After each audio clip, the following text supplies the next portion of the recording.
প্রথম দফা ভোটে বিজেপির হয়ে পতাকা টাঙানো থেকে শুরু করে প্রচার করার জেরে হলদিয়ায় আক্রান্ত কয়েকজন বিজেপি কর্মী। হলদিয়ার বিজেপি প্রার্থী প্রদীপ বিজলির অভিযোগ, গতকাল সন্ধ্যাবেলায় দুর্গাচক থানার ঝিকুখালী এলাকায় বিজেপির কয়েকজন কর্মীকে তৃণমূলের লোকজন মারধর করে, বাঁশ দিয়ে বেধড়ক মারধর করা হয়। আক্রান্তদের সেখান থেকে উদ্ধার করে হলদিয়া মহকুমা হাসপাতালে নিয়ে আসা হয়। বিজেপি প্রার্থীর অভিযোগ, তৃণমূলের দুষ্কৃতীরা বিজেপি কর্মীদের জ্বালিয়ে দেওয়ার হুমকি দিয়েছিল।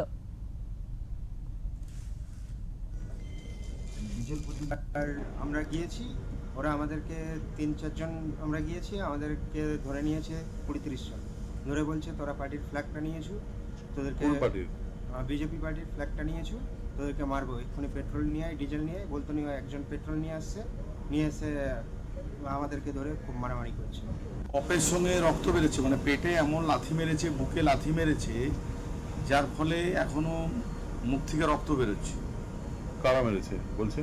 তৃণমূলী দুষ্কৃতীরা, কি সইফুল নাকি বাহিনী, মইদুল বাহিনী, এবং শুধু তাই নয়, আতঙ্কের ব্যাপার, ডিজেল নিয়ে এসছে পুড়িয়ে মারবে বলে। চিন্তা করুন ওদের অপরাধ, বিজেপির ঝান্ডা বাঁধছিল বলে সেই অপরাধে তাদেরকে এই ভোট হয়ে যেতে এইভাবে এই মইদুল বাহিনী তারা মানে মেরেছে, তো মানে বেদম মেরেছে বহু ছেলেকে। 7 নম্বর ওয়ার্ড শালুকখালী, ঝিকুরখালী, 7 নম্বর ওয়ার্ড ঝিকুরখালী মেরেছে এবং তাদেরকে পুড়িয়ে মারা চক্রান্ত করছিল।